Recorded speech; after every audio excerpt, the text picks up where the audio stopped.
ezikamthaniya. Hlukanisa ilungelo lomuntu namalungelo ezakhamuzi. Ngokuqondile, ukuzama ukuthethelela nokuchaza indlela umthethosisekelo wethu ungaqapheli ngawo amalungelo ezakhamuzi. Ukuhlanya lokhu. Obabamkhulu bafa belwela amalungelo abamnyama ngesikhathi sobandlululo.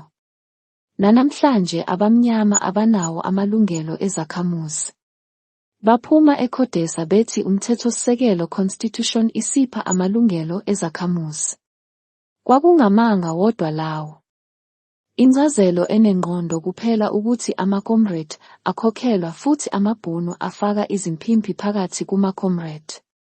Itshe lasekhoneni lawo wonke amazwe aphumelelayo amalungelo ezakhamuzi. Ukuthi basebenzisa isocialism noma izinhlelo zamakhomanisi noma ikapitalism.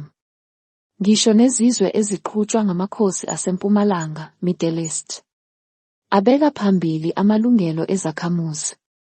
Umbuzo uthi, kungani ilungelo lesakhamuzi lingafakwanga kumthethosisekelo?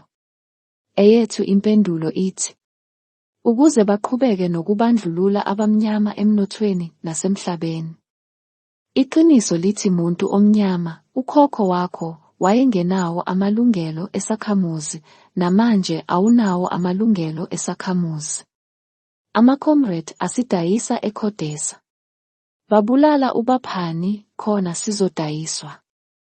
Ngiyazi ukuthi iningi liyakubona lokhu, kodwa uma kungenjalo manje, nizobona maduze. Uthandi lona. Wanikwa yithina ngevoti ngapha impi yabohlanga, abanye bathi bakhathele bona manje amaZulu, abanye bathi bakhathele amaXhosa andwebile, omunye uthi makungaphuma leli venda kungangcono.